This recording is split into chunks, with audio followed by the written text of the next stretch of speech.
Welcome to St. Wilfred's Law College online classes. Today I am going to teach you CPC Order 6, which related to the provisions of pleadings. What is pleading? Pleading अभिवचन. कोई भी suit file करने के लिए, कोई भी case दायर करने के लिए प्लीडिंग मस्ट, अभिवचन ज़रूरी है. बिना प्लीडिंग्स के जब तक प्लीडिंग अच्छी नहीं होगी तब तक वो सूट अच्छे से फाइल नहीं समझा जाएगा. उसमें जो भी कमियां रह जाती हैं तो उस कमी को पूरा करने के लिए प्लीडिंग्स में जो भी दिया गया है ऑर्डर 6 में बताया गया है किस तरह से प्लीड किया जाएगा, अभिवचन एक प्रारूप तैयार किया जाएगा. फर्स्ट ऑफ ऑल प्लीडिंग है क्या?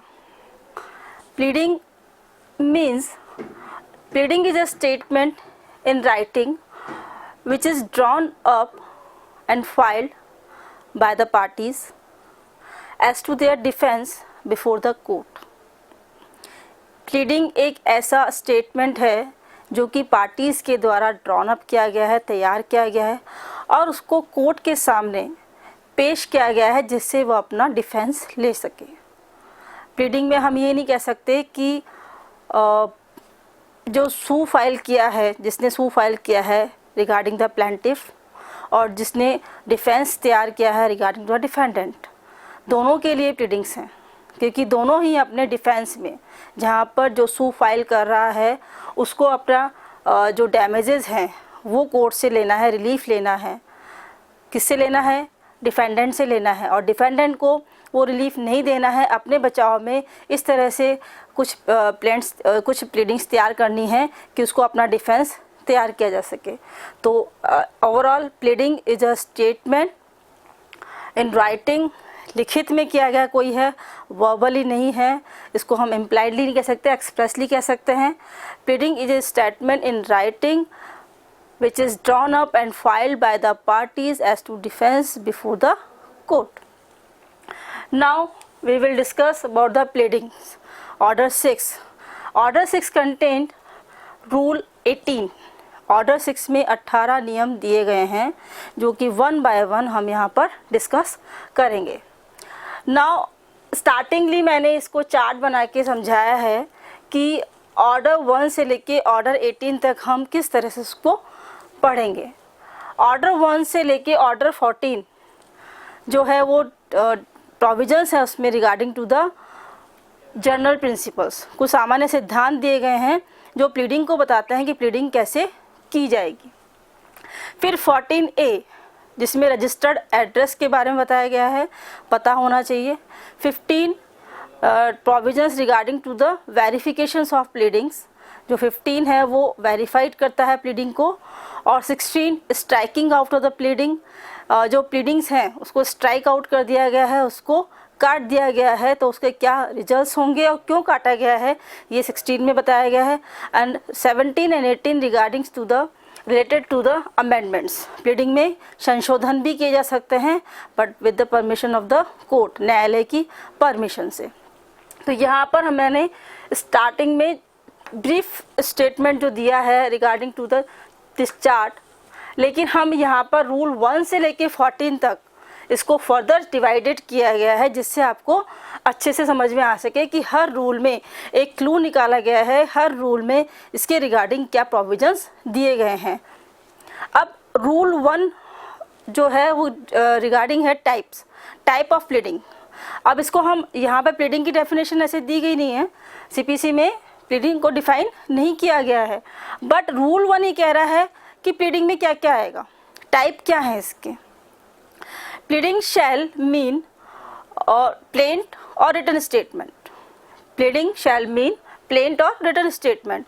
इसका मतलब है कि प्लीडिंग जो अभिवचन है उसमें प्लेंट होगा या रिटन स्टेटमेंट होगा, दोनों में से या दोनों में से कोई भी जो किया जाएगा. प्लेंट किसकी तरफ से तैयार किया जाएगा? प्लेंटिफ की तरफ से. और रिटन स्टेटमेंट तैयार किया जाएगा डिफेंडेंट की तरफ से. तो दोनों ही अपनी तरफ से अगर जो भी प्लीडिंग्स तैयार कर रहे हैं वो प्लीडिंग माना जाएगा. Now rule 2 define content of pleading. क्या होना चाहिए प्लीडिंग में? अब उसमें लिखा हुआ है कि there should be no any material fact, यानी कि कोई भी ऐसे फैक्ट दिए जाने चाहिए। सेकेंडली एविडेंस नहीं होना चाहिए, और जो फैक्ट हैं वो कंसाइज्ड मैनर में होने चाहिए। जो भी अगर कोई भी केस है जिसके रिगार्डिंग भी अगर बात कही गई है, सपोज फॉर एग्जांपल कि ए ने बी को पीटा, तो यहाँ पर बी अपनी टीचर से जाके कहता है कि सर मुझे ए ने मारा। अब उसने क्यों मारा, क्या कॉज ऑफ एक्शंस था, किस लिए मारा, ये सब चीज़ें as a fact, material fact जो भी हुआ, जो भी घटना हुई उसके बारे में वहाँ पर डिस्क्राइब किया गया, उसने बताया वर्बली, दैट इज़ प्लीडिंग। लेकिन उसने मारा और इस पर क्या लॉ एप्लीकेबल होगा, उसको क्या पनिश किया जाना चाहिए, उसने इस तरह से मारा कि इसका एविडेंस ये है कि एक मेरा क्लासमेट्स है या मेरा जो फ्रेंड है वो भी पास में खड़ा था, चाहे तो आप उससे पूछ लो, ऐसा नहीं है। तो कंसाइज मैनर, शॉर्ट फॉर्म में एक ब्रीफली स्टेटमेंट दिया होना चाहिए जो कि मटेरियल फैक्ट्स के रिगार्डिंग हो, नॉट द एविडेंस। एविडेंस नहीं होने चाहिए प्लीडिंग्स में, evidence later on in the procedure, जो ट्रायल किया जाता है उसमें एविडेंस पेश किए जाते हैं। तो जो प्लीडिंग है उसमें मटेरियल फैक्ट्स होने चाहिए, वो कंसाइज मैनर में होना चाहिए, और सेकेंडली उसमें एविडेंस नहीं होने चाहिए। इसीलिए इसको दो टर्मिनोलॉजी में डिवाइड किया गया है। The first is facta probanda and the second is facta probantia. What is the mean of facta probanda? It means to be proved, यानी कि जिसको प्रूव किया जाना है, like the facts which is required to be proved. Facta probanda होने चाहिए, ऐसे fact होने चाहिए जिनको बाद में एविडेंस से प्रूव किया जा सके। और the facta probantia is with their evidence that can be proved, यानी कि जिनसे प्रूव किया जा सके। The facts by which facta probanda can be proved, यानी ऐसे फैक्ट जिनसे फैक्टा प्रोबेंडा को प्रूव किया जा सके। तो यहाँ पर प्लीडिंग्स में यूज़ किया जाएगा facta probanda which is to be proved, not facta probantia which can be proved. दो टर्मिनोलॉजी है, आपको समझ में आ गई है कि फैक्टा प्रोबेंडा जो टू बी प्रूव्ड है, जिसको प्रूव किया जाना है, उस फैक्ट को हमें प्लीडिंग में देना है, ना कि फैक्टा प्रोबेंशिया को देना है जो कि कैन बी प्रूव्ड है, जिसके द्वारा फैक्टा प्रोबेंडा को प्रूव किया जाना है। Now further it shall divided in para. जो प्लीडिंग्स है, अभी हम कंटेंट पढ़ रहे हैं रूल 2 में, इसमें 5 थिंग्स हैं। लाइक फर्स्ट हमने कहा मटेरियल फैक्ट होना चाहिए, जो फैक्ट्स हैं वो मटेरियल होने चाहिए, तात्विक रूप से होने चाहिए, और उनमें एविडेंस पेश नहीं किया जाना चाहिए। एविडेंस के बारे में कोई भी उसमें जिक्र नहीं होना चाहिए, कंसाइज्ड फॉर्म में होना चाहिए, नो उसमें डिटेल्स में नहीं होना चाहिए। जो भी बात है शॉर्ट एंड स्वीट होनी चाहिए, लाइक पैरा में होनी चाहिए, लाइक पैरा 1, पैरा 2, पैरा 3, इस तरह से, और उनमें नंबर होने चाहिए 1, 2, 3, 4, 5, इस तरह से। तो ये सब चीज़ें कंटेंट्स हैं जो डिफाइन की गई हैं रूल 2 में। Now let's move on rule 3। Rule 3 क्या कहता है? रूल 3 बताता है फॉर्म, प्रारूप, कि प्लीडिंग का प्रारूप क्या होगा, किस तरह से होगा। तो यहाँ पे प्लीडिंग का प्रारूप जो है सीपीसी में अपेंडिक्स ए जो प्रारूप है परिशिष्ट ए में दिया गया है, उसमें लिखा गया है टाइटल, डिस्क्रिप्शंस, प्लीडिंग, प्लेंट और रिटर्न स्टेटमेंट। जो भी टाइटल है जिसके ज्यूरिसडिक्शन में जो लाया गया है, उसका टाइटल है, उसका नाम है, डिस्क्रिप्शंस है पार्टीज़ का, उसके बाद में उसका परफॉर्मा की प्लेंट में किस तरह से दिया जाएगा और रिटर्न स्टेट में किस तरह से दिया जाएगा।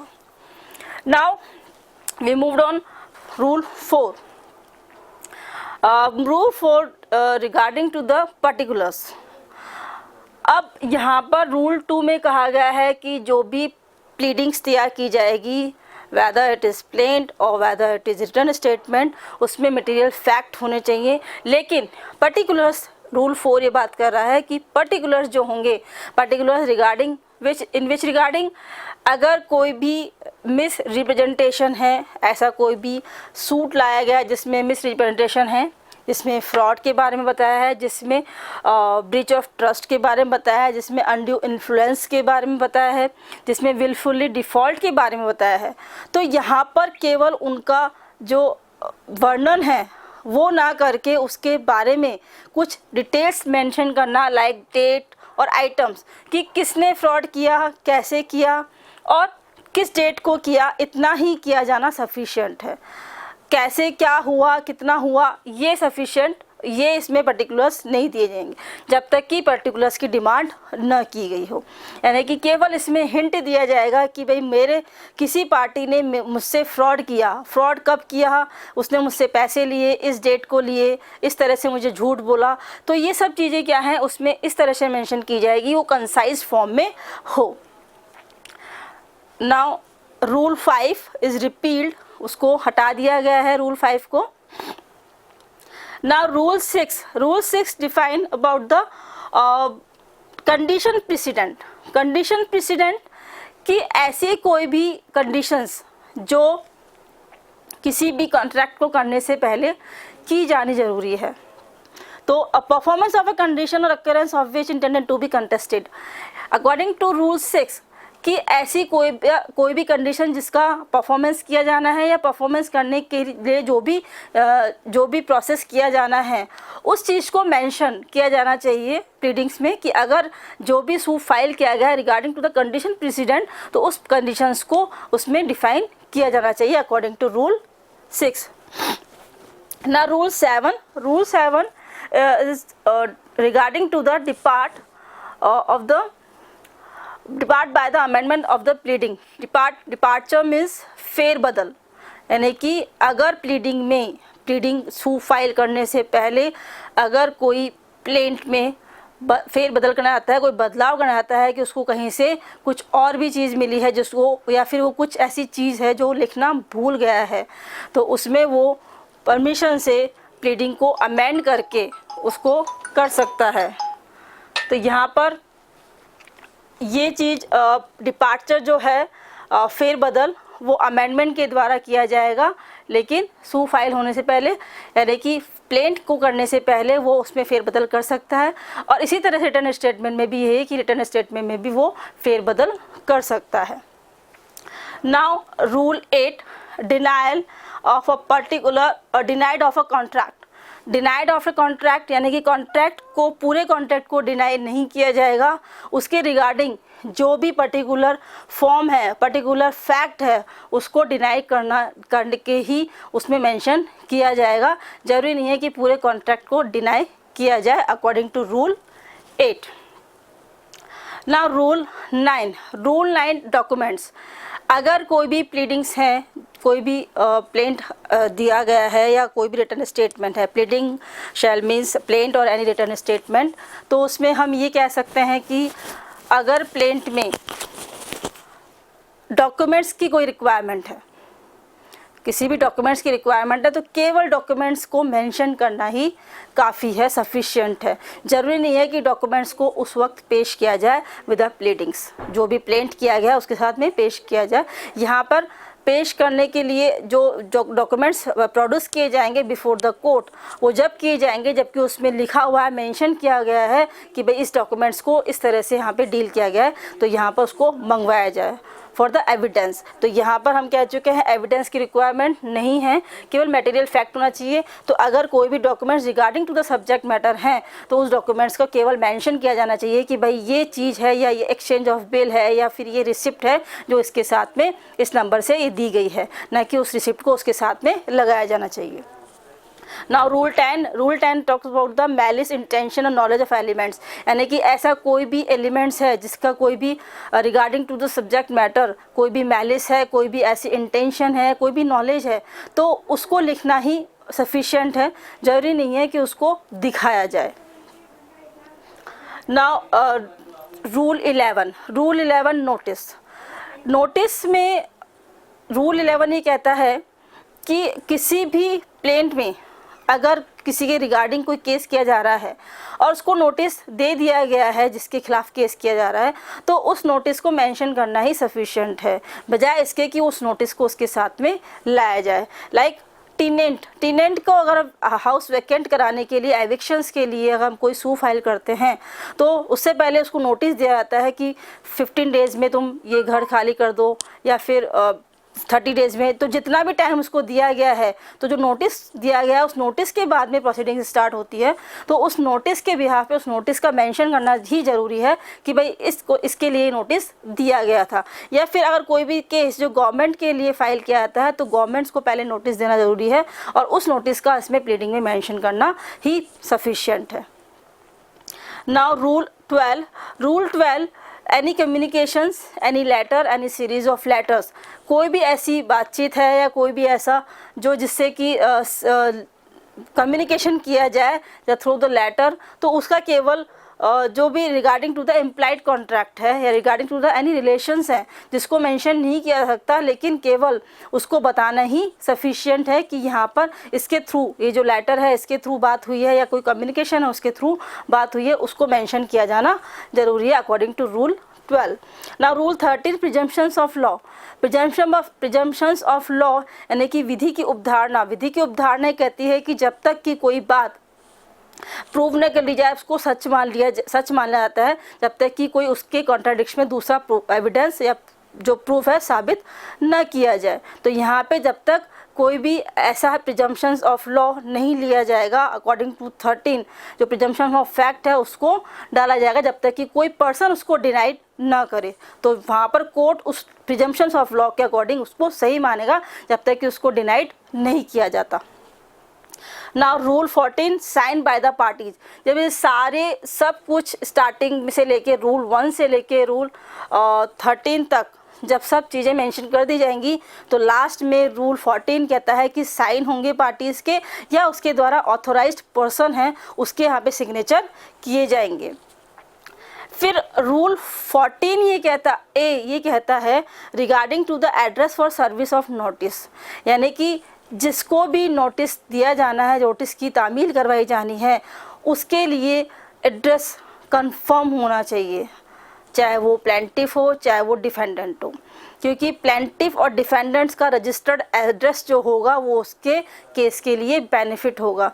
तो यहाँ पर प्लेंटिफ, अगर इसके कंसिक्वेंसेस क्या हैं अगर रॉन्ग एड्रेस दिया जाता है, तो अगर प्लेंटिफ रॉन्ग एड्रेस फाइल करता है या कोई भी ऐसी रॉन्ग इन्फॉर्मेशन देता है रिगार्डिंग टू देयर एड्रेस, तो यहाँ पर उस प्लेंटिफ के सूट को स्टे कर दिया जाएगा। Stay of suit of the plaintiff by the court के द्वारा उसके सूट को स्टे कर दिया जाएगा, रोक लगा दी जाएगी। लेकिन अगर डिफेंडेंट इसमें फॉल्ट करता है, वो रॉन्ग एड्रेस मेंशन करता है, तो वहाँ पर his defence shall be stuck, उसकी जो प्लीडिंग्स हैं उसको काट दिया जाएगा। तो इसलिए रजिस्टर्ड एड्रेस बहुत ज़रूरी है। Now rule 15, verification. जैसा कि हमने ऑर्डर 1 में भी इसको डिफाइन किया था कि order 6 rule 15, verifications of pleading it must, because verification जो पैरा में यहाँ पर हमने कंटेंट पढ़े हैं कि पैरा में होना चाहिए जो उसके फॉर्म्स जो कंटेंट्स हैं, तो पैरा 1, 2, 3 लास्ट में वेरिफिकेशन होगा कि भी पैरा 1 और 2 as per my knowledge is to be verified, यानी कि मेरी नॉलेज में ये सत्य है। और उसके बाद में जो 3, 4, 5, 6 जो गिवन पैरा है, इसको मैंने किसी भी सूचना से जिससे भी मैंने इन्फॉर्मेशन रिसीव की है और it is believe to be true, यानी कि ये जानकर कि ये सच है, तो इसको वेरीफाइड माना जाएगा। इस तरह से इसको अकॉर्डिंग टू रूल 15 वेरीफाइड किया जाएगा। Now rule 16, provisions regarding to the striking out. Striking out means कि कोई भी प्लीडिंग्स हैं उसको हटाना, काटना, उसको जो भी प्लीडिंग्स हैं जो यूज़फुल नहीं हैं तो उसको हटाया जाना। अब स्ट्राइकिंग आउट्स में 8 थिंग्स मेंशन की गई हैं जहाँ पर जिसके कारण कोर्ट प्लीडिंग्स को हटा सकता है, चाहे वो प्लेंट हो चाहे वो रिटर्न स्टेटमेंट हो। वो सब क्या है, अगर कोर्ट को ये लगता है कि वो अननेसेसरी है, अनावश्यक रूप से लिखी गई हैं, स्कैंडुलस हैं, कलंकात्मक हैं, delay of to fair trial, जो ट्रायल है उसको डिले करने में लगी हैं, प्रिजुडिस हैं, यानी कि अगर वो जस्टिस को डिफीट करती हैं, एम्बेरस हैं, उलझन पैदा करने वाली हैं, या फ्राइवोलस हैं, कोई भी तुच्छ कोटि की हैं, या वैक्जेशियस है, तंग करने वाली हैं, केवल मिसयूज़ ऑफ टाइम, कोर्ट का टाइम ख़राब करने वाली है, नंबर ऑफ़ केसेस बढ़ाने वाली हैं, and the abuse of the process of court, यानी कि जो कोर्ट की जो प्रक्रिया है उसका एब्यूज़ करने वाली है, उसका दुरुपयोग करने वाली है। तो इन 8 थिंग्स के बिहाफ पर कोर्ट प्लेन और रिटन स्टेटमेंट जो भी प्लीडिंग्स हैं उसको स्ट्राइकिंग आउट, जो भी चीज़ उसमें मेंशन की गई है, कोर्ट को ये लगता है कि इन 8 थिंग्स में से कोई भी अगर प्रेजेंट है तो उसको स्ट्राइक आउट कर सकता है, उस प्लीड को हटा सकता है। Now rule 17 amendment at any stage. Pleadings में अमेंडमेंट्स, अगर कोई भी प्लीडिंग्स है वेदर प्लेंट और रिटन स्टेटमेंट अमेंडमेंट किया जाता है तो उस अमेंडमेंट को किसी भी स्टेज पर by the court of the permissions के द्वारा किया जा सकता है। किसी भी स्टेज मतलब बिफोर द ट्रायल, हमने जो प्रोसीडिंग्स की है, during the trial and post trial and before first and second appeal and even at the supreme court. Supreme court में भी वो अमेंडमेंट्स किया जा सकता है, लेकिन कोर्ट की परमिशन से। अब अमेंडमेंट्स करने के लिए भी court first of all in चीज़ों को देखता है कि जो भी अमेंडमेंट्स किए जा रहे हैं वो इंटरेस्ट ऑफ द जस्टिस हो, न्याय के हित में हो, जो पार्टीज़ हैं उनके डिस्प्यूटेड मैटर से रिलेटेड हो। इसके अलावा जो भी अमेंडमेंट्स किए गए हैं वो बोनाफाइड हो, सद्भावना में किए गए हैं। ऐसा नहीं है कि उसने मैलिशियस रूप से या मैलिस रूप से उसको अमेंडमेंट कराना चाहा है, वो बोनाफाइड होना चाहिए, मैलाफाइड इंटेंशन नहीं होनी चाहिए। और इसके अलावा जो भी कोर्ट को लगता है कि वो जस्टिस कर रहा है या डिले नहीं होगा किसी अदर पार्टी के साथ में, सपोज़ अगर प्लेंटिफ अमेंडमेंट्स करा रहा है तो उसको लग रहा है कि इस अमेंडमेंट से अगर जो डिफेंसिस पार्टी है, जो डिफेंडेंट है, उसके साथ में इनजस्टिस नहीं होगा, और अगर डिफेंडेंट करवा रहा है अमेंडमेंट्स और उसको लगता है कि प्लेंटिफ का इनजस्टिस नहीं होगा, तो दोनों पार्टीज़ के इनजस्टिस को ध्यान में रखते हुए वो अमेंडमेंट्स कोर्ट अमेंडमेंट्स कर सकता है एट एनी स्टेज, किसी भी प्रक्रम पर, किसी भी स्टेज पर। Now rule 18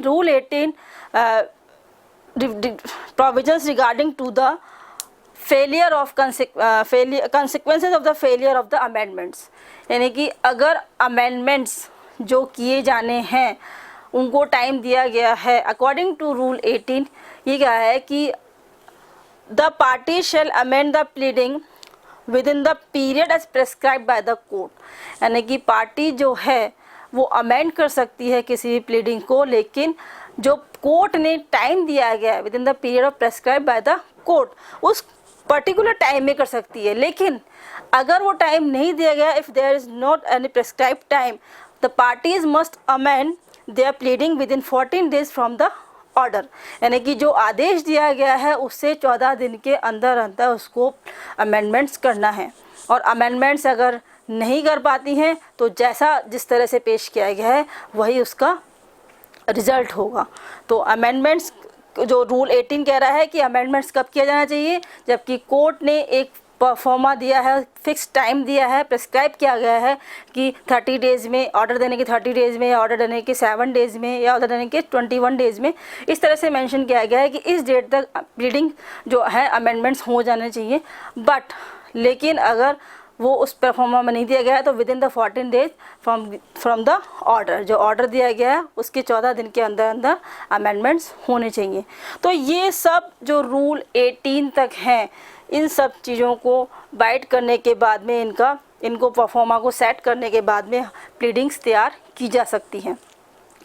अब क्वेश्चंस ये आता है कि जो मेन इम्पॉर्टेंट क्वेश्चंस हैं regarding to this order 6, what do you mean by the amendment of pleadings? आप amendment of pleading से क्या समझते हैं? And what do you understand by the stuck of pleading? Then what is the consequences of failure of the amendment of pleading? तो इसमें rule 16, 17, 18 are most important. Now this lecture has been completed. Thank you.